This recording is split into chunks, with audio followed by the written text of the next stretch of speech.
Shalom saudara yang dikasihi Tuhan Yesus, selamat malam dan salam sejahtera bagi saudara semua. Saya menyapa bagi saudara yang ada di Indonesia dari Sabang sampai Merauke, baik yang di kota maupun yang di desa, dan saudara yang ada di Malaysia, yang ada di Sabah, di Sarawak, Kuala Lumpur. Senang sekali kembali menjumpai saudara pada saat ini. Kiranya damai sejahtera dan sukacita dari Roh Kudus senantiasa melimpah dalam hati dan kehidupan saudara semua, dan kiranya saudara semua dalam keadaan sehat selalu. Selamat datang kembali di Pokok Anggur bersama saya Yosia Krispianto. Mari saudara, sebelum kita bersama-sama merenungkan firman Tuhan, mari kita bersatu di dalam doa. Bapa di surga, Bapa yang baik, yang penuh dengan kasih karunia, Bapa yang kami muliakan di dalam nama Tuhan Yesus, kami mengucap syukur oleh karena pertolongan dan penyertaan Tuhan di sepanjang hari ini, sehingga kami boleh dimampukan Tuhan untuk melewati hari ini, melakukan tugas dan tanggung jawab kami serta aktivitas kami. Itu semua karena berkat pertolongan Tuhan. Pada saat ini kami kembali rindu untuk merenungkan firman-Mu ya Tuhan.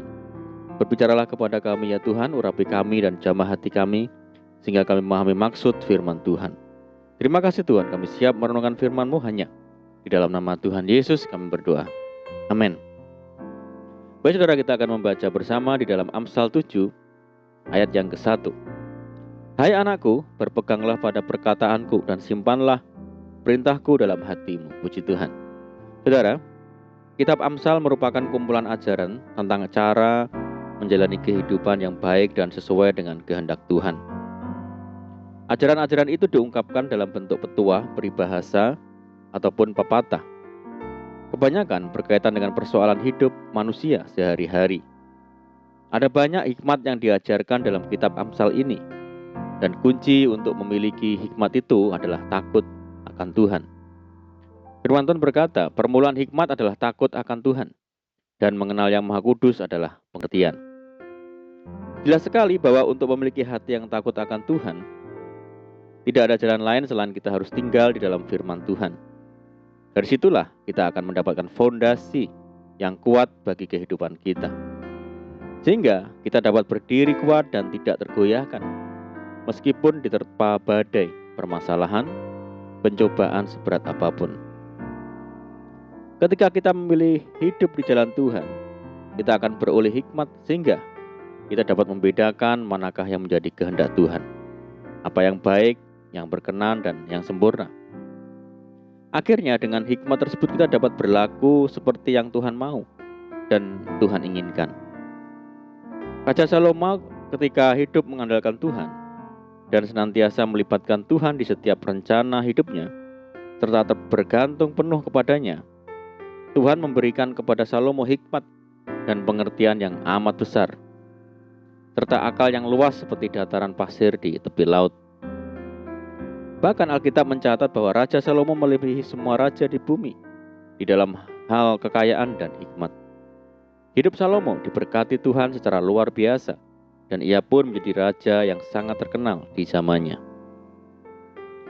Begitu pula dengan kehidupan ini, selama kita mau berjalan bersama Tuhan setiap hari dan tinggal di dalam firman Tuhan, maka janji Tuhan pasti tergenapi dalam hidup kita.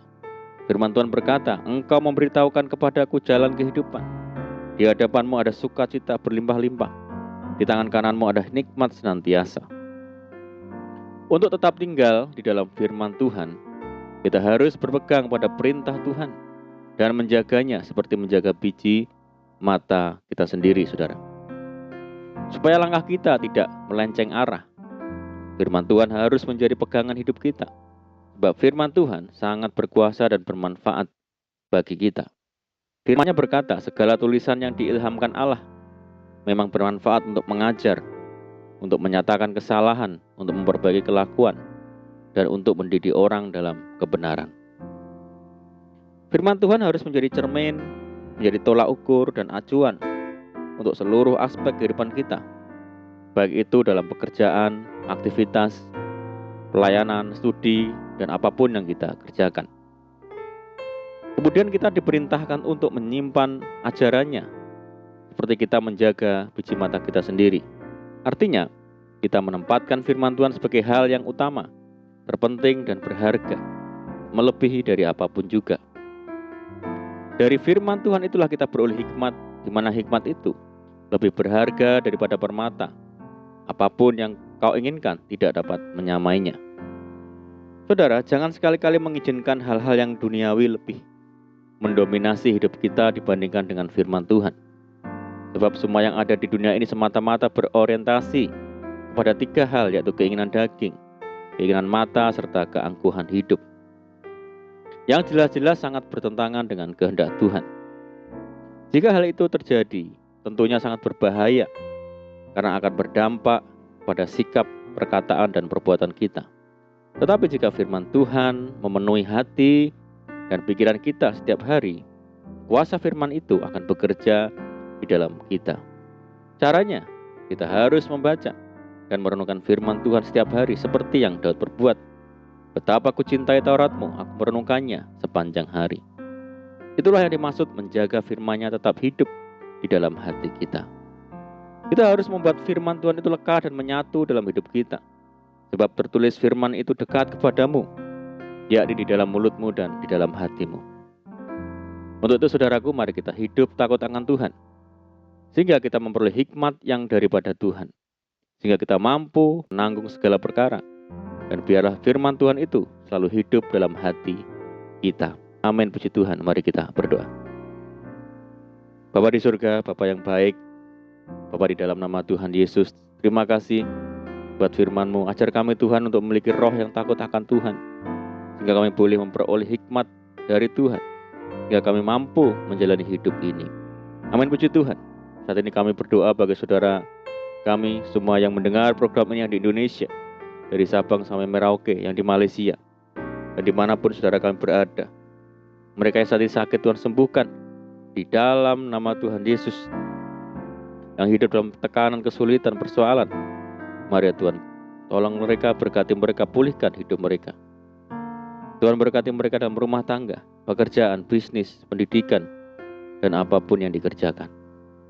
Berdoa bagi saudara kami yang hidup dalam ikatan dosa, mari Tuhan lepaskan di dalam nama Tuhan Yesus.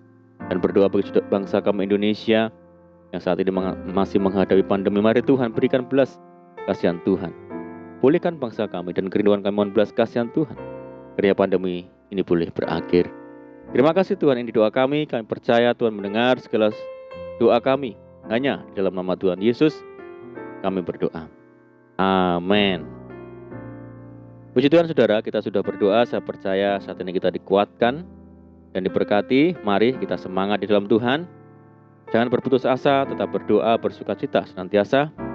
Sebab di dalam Tuhan kita sanggup melakukan segala perkara. Selamat malam dan selamat beristirahat. Doa saya menyertai saudara semua. Tuhan Yesus memberkati. Haleluya.